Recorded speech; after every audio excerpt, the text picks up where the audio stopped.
ओम गुरुवे नमः। प्यारे हरिभक्तों, अब हम जो विषय लेंगे वो हम केतु के अष्टम भाव का जो है ज्योतिष विद्या में क्या प्रभाव व्यक्ति के जीवन में डालता है, इस विषय में हम चर्चा करेंगे। तो अभी तक मैंने आपको केतु के सप्तम भाव तक के विषय में बतलाया था पीछे वीडियो में। अब मैं अष्टम भाव में अगर किसी व्यक्ति का केतु बैठा हो तो वह व्यक्ति के जीवन में क्या प्रभाव डालता है केतु, इस विषय में थोड़ी सी हम जो है चर्चा करेंगे। आशा करता हूँ कि आप वीडियो देख रहे होंगे और आपको कुछ कुछ समझ में भी आ रहा होगा। और यह मैं आपको फिर बताऊं कि केतु जिस स्थान पर बैठा होता है वहाँ से 5वां, 7वां और 9वें भाव को देखता है। और यह केतु के अकेले बैठने का प्रभाव है, ना कि अन्य ग्रहों के साथ। अन्य ग्रहों के साथ बैठने में उसका फिर फल दूसरे प्रकार से अन्य ग्रह के हिसाब से देखा जाता है। कुछ कुछ नियम तो लागू होते ही हैं, पर अधिकांश ज़्यादा केतु का जो प्रभाव है और अकेले बैठने में अष्टम भाव पे क्या देखा जाता है, उस विषय में हम थोड़ा सा ज्योतिष संबंधी ज्ञान आपको देंगे। अब अष्टम भाव में अगर केतु किसी व्यक्ति के बैठ जाए तो ऐसा व्यक्ति जो है दिमागी रूप से बीमार होता है। उसे मस्तिष्क में परेशानियां रहती हैं। ये ऐसा ज्योतिष में हमको समझना चाहिए। और उसके मन में असंतुष्टता और अस्थिरता बनी रहती है जीवन के अंदर में। अष्टम भाव के केतु का जो प्रभाव है व्यक्ति के जीवन में इस प्रकार पड़ता है। और ससुराल के पक्ष से भी उसका जो है मतभेद रहता है। ऐसे व्यक्ति की जिसका अष्टम भाव में केतु हो, उसकी ससुराल में कभी बनती नहीं है।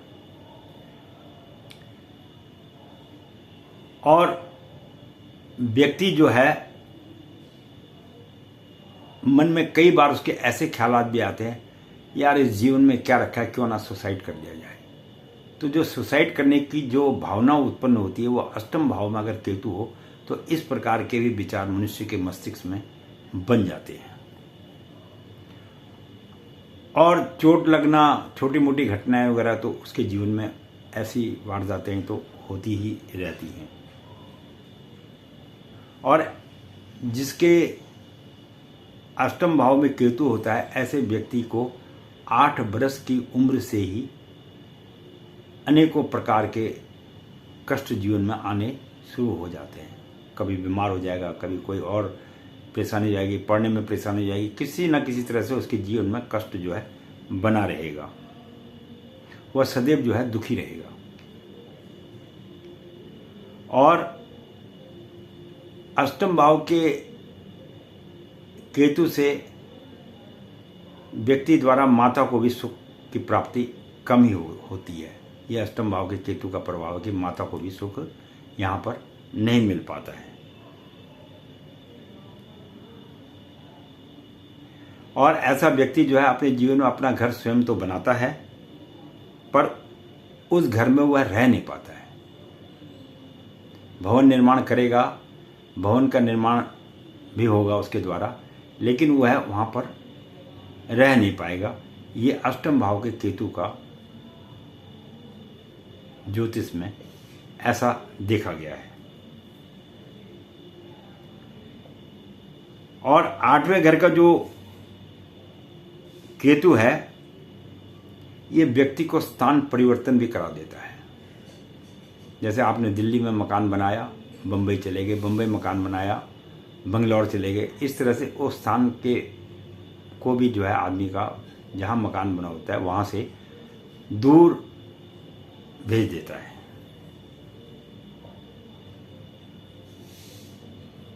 और अष्टम भाव का जो केतु है, ये व्यक्ति को घर गृहस्थी से दूर करने का प्रयास करता है। बीवी बंगलौर रहेगी, आदमी दिल्ली रहेगा, बीवी मद्रास रहेगी। तो इस प्रकार की उसके जीवन में ये अड़चनें आ जाती है, क्योंकि जहाँ वो मकान वगैरह बनाता है वहाँ से उसको दूसरी जगह जाना पड़ता है।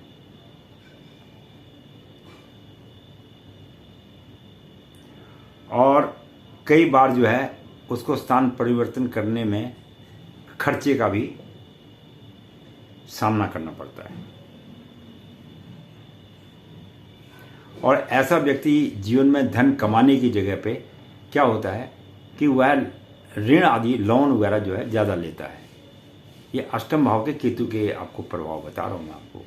तो जिसका अष्टम भाव में केतु होता है, ऐसा व्यक्ति ऋण भी ज़्यादा लेता है, लोन ज़्यादा लेता है, फिर उसका भुगतान करने में उसको बहुत परेशानियों का सामना करना पड़ जाता है।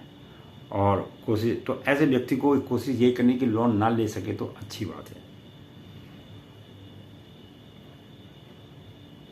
और यहाँ तक भी देखा गया है, कई बार आपने ये देखा, कई लोग इलेक्शन में खड़े होते हैं, राजनीति में खड़े होते हैं, प्रधानी के लिए, इसके लिए चुनाव के लिए लड़ते हैं, तो ऐसे जिनके अष्टम भाव में केतु होता है, ये व्यक्ति लोन लेके भी इलेक्शन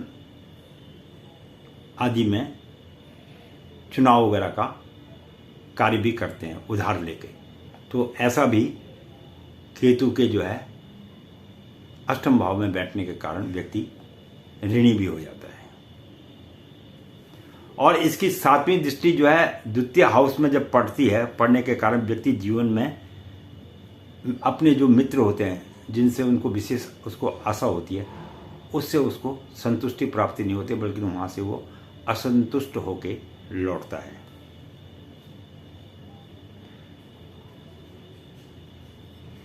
और 9वें स्थान में दृष्टि पड़ने के कारण क्या है कि सुख में तो कमी आती है इसके, और अपने घर सहित घर गृहस्थी में जो है वह उससे भी थोड़ा सा दूर हो जाता है। भाई अगर इलेक्शन लड़ेगा तो फिर तो घर गृहस्थी से तो दूर रहेगा ही वो। इलेक्शन लड़ने के बाद जब राहु खराब है और वहाँ पे लोन लेके गया तो फिर तो घर में क्लेश तो होगा ही होगा। तो जिनके अष्टम भाव में राहु हो, ऐसे व्यक्ति को अपने जीवन काल के अंदर में इलेक्शन वगैरह की तरफ ज़्यादा झुकाव नहीं करना चाहिए, नहीं तो वह उसके जीवन में एक परेशानियाँ पैदा कर देता है और इष्ट मित्रों से भी उसको दूर कर देता है। और तर्क और वितर्क करने का भी जो है अष्टम भाव के केतु में ज्योतिष के अंदर देखा गया है। तो ये मैंने आपको अष्टम भाव के केतु के परिणाम व्यक्ति के जीवन में किस प्रकार पड़ता है उसके विषय में मैंने थोड़ी सी आपको जानकारी दी। आशा करता हूँ आपको यह वीडियो भी अच्छी लगेगी, थोड़ा सा ज्ञान संबंधी है। जो बच्चे ज्योतिष सीख रहे हैं उन्हें भी इन चीज़ों का स्मरण अपने मस्तिष्क में करना चाहिए और इसके आधार पर ही ज्योतिष का निर्णय भी लेना चाहिए।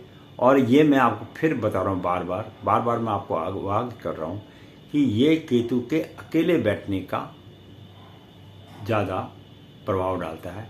हालांकि प्रभाव केतु का तो रहेगा 6ठे भाव से, लेकिन पर अन्य ग्रह की स्थिति भी देखी जाएगी, उसके आधार पर उसका फल दूसरे प्रकार से निकाला जाता है। फलित जो उसका निकाला जाता है वो दूसरे प्रकार से निकाला जाता है।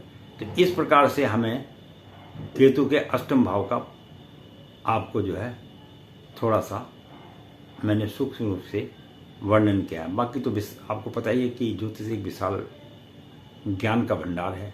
इसमें तो कई चीज़ों का विश्लेषण किया जाता है, तदुपरांत तब आदमी का सटीक कुंडली के हिसाब से देखा जाता है। मैं पंडित गिरीश तिवारी अपनी वाणी को यहीं पर विश्राम दूंगा। आशा करता हूँ आपको यह वीडियो भी देखने में आनंद आया होगा और कुछ जीवन में समझने का मौका भी मिलेगा। इसके लिए बहुत बहुत धन्यवाद जो आपने वीडियो देखी। अगले वीडियो में फिर आपसे मिलेंगे कि 9वें भाव का केतु व्यक्ति के जीवन में क्या रहस्यमय खेल करता है, वो अगले वीडियो में आपको बताई जाएगी। धन्यवाद।